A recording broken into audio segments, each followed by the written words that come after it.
Since the last time we talked about Dying Light 2, Techland has made some huge changes in the game. Plus in this video we'll be talking about some secret changes, the controversial hotfix, and we'll also be looking at the For Honor event. So as always, buckle up and be ready, and a sub to the channel will be absolutely insane. Now the previous update, also known as the Community Update 3, was filled with the new additions like the weapon repair system, an option to dismantle weapon mods, a new weapon rarity, replayable GRE anomalies, and new weapons, finisher, and the list goes on. Also, there's no denying that was one of the best or probably the best update ever for Dying Light 2. And with every update like this, there's always some changes that's not mentioned in the patch notes. So let's have a look at them. Now before this update, if you ever did a block charge from a building, then you would have realized that it's basically game over for you.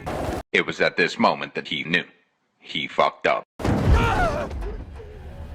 The main reason is because you would be stuck in an animation until you come very close to the ground, and then the zombie would disappear, causing you to free fall. But that, my friends, has now been changed. So after the latest update, if you try to block charge from a building, then you would now get a prompt to punch the enemy and let go of him. This is a great addition because now you can cancel the animation by punching him, and by free falling early you can open your paraglider in time. I know it's a small change, but I'm glad they did this. Next, do you guys remember the time when people were mad about how tanky the volatiles are? Well, that was mainly because Techland thought it was a good idea to add a minimum hits requirement to kill a volatile. Like, you would really need to hit the volatile at least 7 times to kill it. But that thing was also removed secretly in the recent update. So the minimum 1 hit requirement for the volatile is now gone, which simply means that you can now one-shot volatiles if you have a really good weapon. In short, it's all now based on the weapon damage and difficulty. Next, after the addition of finishers, people complained how they can't perform finishers on the enemies. Well, that was mainly because in order to do the finishers, you would need to drain the stamina of an enemy. And what's crazy is that some of these weapons we had did not have stamina damage. And yes, stamina damage is a thing. So what Techland did is that they secretly increased the stamina damage on the weapons and also added stamina damage to more number of weapons, which actually will help players to do the finishers more often. But for someone like me who is an endgame player, I can simply one-shot the enemies, which means I can't do the finishers until I use my fist. So hopefully Techland changes this in the future. Also, a quick info for everyone, as the data miners found this nuclear grenade inside the game files, which if you ask me looks like an item from Fortnite and is probably an item related to the future event or bundle. But hey, it's still gonna be amazing to see how this actually works. By the way, for all the For Honor fans, you should definitely play Dying Light 2 in the next 2 weeks. I'm saying this because we have a really cool community event going on right now, and it will last till 5th December 2023.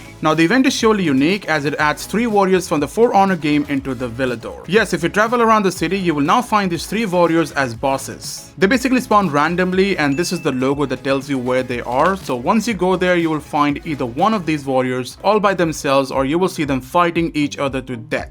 And your job is to basically kill them. And I can assure you one thing, that it won't be a normal fight, because these guys right here have unique animation and skill sets that will actually surprise you. Also, if you kill one of them, then you will be getting 5 rage boosters as the participation goal. But the warm-up goal requires you to kill 15 of these, and if you do that, then you will be getting the Berserker hand axe with the blueprint as the reward. Next is the personal goal that requires you to kill 30 of these For Honor warriors, and if you do that, then you will be getting yourself the Berserker outfit and a paraglider as the reward. Next, and the final one is the global goal, in which the community in total needs to kill 5 million of these For Honor warriors. I know it's a big number, but the rewards for this is a Warlord's Shield Charm. This charm has a special perk that stops you from losing any stamina for the next 10 seconds after a successful decapitation. Now with this event, they have also released 3 new bundles, which is also For Honor themed. In fact, it will cost you about 500 Dying Light points, which is not bad considering you won't be left with any extra Dying Light points. By the way, I'm not gonna lie, I really like this bundle as the samurai outfit is looking amazing. Also, each of these bundles comes with weapon charms which has their own perks. Now the only problem with the event is that after fighting these bosses for the 5th time, I was basically bored from it. Like, don't get me wrong, this event is surely better than the previous events, but it's not perfect in any way. It just doesn't make me want to play this game again and again. I guess more activities, new locations, or even challenges like the one we get in chapters would be great. By the way, you can also comment below and share your feedback if you want. Now this was the latest ongoing event, but now let's look at the controversial hotfix that happened 1 week after the release of the Community Update 3. So you all remember the repeatable GRE anomalies, because people were really happy with the addition as they were farming these for the legend level XP and Pilgrim chest. Now because of how popular this got within a week of its releasing, Techland thought it would be a good idea to nerf it.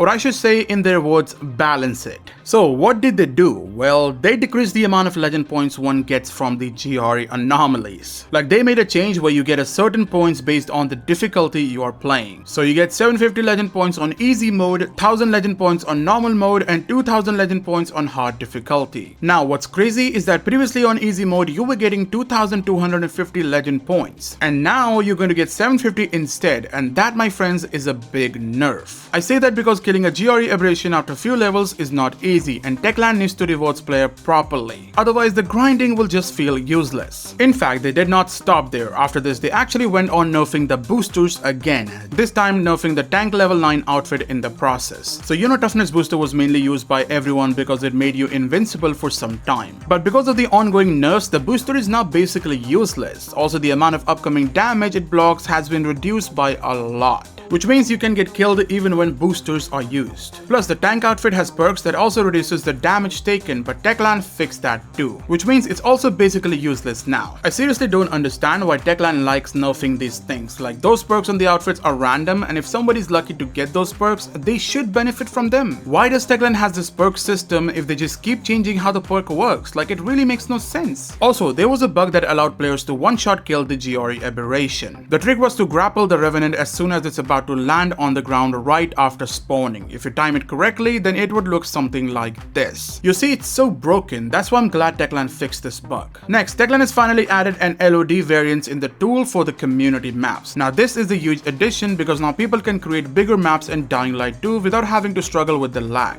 In short, any custom map you play now won't lag unless you got a shit PC. Then there are some other issues that's also been fixed by Techland, but still the bigger question is, why is Techland nerfing everything? I understand certain nerfs as we are the one who complained about it. I also understand them patching the replication glitches. But there's a whole lot of changes that makes no sense. It especially screwed up the speedrunner community, and I feel like we need to talk about what Techland is doing. And I guess we already know that Techland is nerfing things that nobody complains about, and also they've been patching certain things that takes away the fun from the game. There are so many creators who spoke about this thing, and I'll have a link for their videos in the description. So do watch it once you're done with this video, as they have some really good points. Also, we'll talk about the nerfs in a different video, as it's gonna be a different topic and it requires a long video. Until then, thank you for watching, and I'll see you guys in the next video. Till then, stay safe and stay human.